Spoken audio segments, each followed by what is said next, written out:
ಕಾಶ್ಮೀರದ ಪೆಹಲ್ಗಾಂನಲ್ಲಿ ನಡೆದಂತಹ ಉಗ್ರರ ದಾಳಿಗೆ ಪ್ರತೀಕಾರ ತೀರಿಸಿಕೊಳ್ಳುವಂತಹ ಉತ್ಸಾಹದಲ್ಲಿ ಭಾರತವಿದೆ.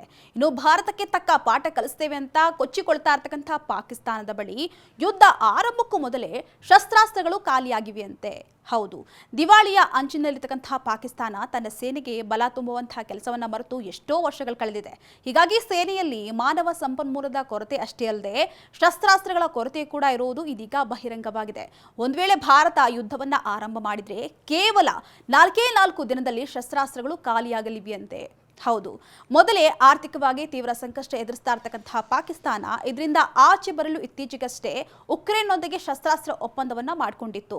ಈ ಒಪ್ಪಂದದ ಅನ್ವಯ ಉಕ್ರೇನ್ಗೆ ಮದ್ದುಗುಂಡುಗಳನ್ನ ನೀಡಿರತಕ್ಕಂತಹ ಪಾಕಿಸ್ತಾನ ಹೊಸದಾಗಿ ಮದ್ದುಗುಂಡುಗಳನ್ನ ತಯಾರಿಕೆ ಆರಂಭಿಸಿಯೇ ಇಲ್ಲ.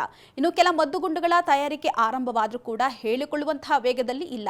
ಆದ್ರಿಂದ ಒಂದು ವೇಳೆ ಯುದ್ಧ ಆರಂಭವಾದರೆ ಕೇವಲ 96 ಗಂಟೆಗಳ ಕಾಲ ಮಾತ್ರ ತೀವ್ರ ಸಂಘರ್ಷವನ್ನ ತಡೆದುಕೊಳ್ಳಬಹುದು ಅಂತ ಹೇಳಲಾಗ್ತಾ ಇದೆ.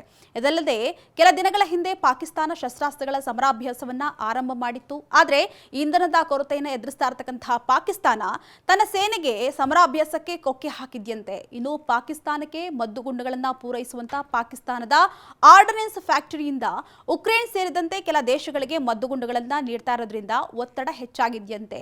ಒಟ್ನಲ್ಲಿ ಯುದ್ಧ ಆರಂಭಕ್ಕೂ ಮೊದಲೇ ಶಸ್ತ್ರಾಸ್ತ್ರಗಳ ಕೊರತೆಯನ್ನು ಎದುರಿಸ್ತಾ ಇರತಕ್ಕಂತಹ ಪಾಕಿಸ್ತಾನ ಭಾರತ ಯುದ್ಧವನ್ನ ಸಾರಿದ್ರೆ ಯಾವ ರೀತಿ ಮಾಡುತ್ತೋ ಕಾದು ನೋಡಬೇಕಾಗಿದೆ.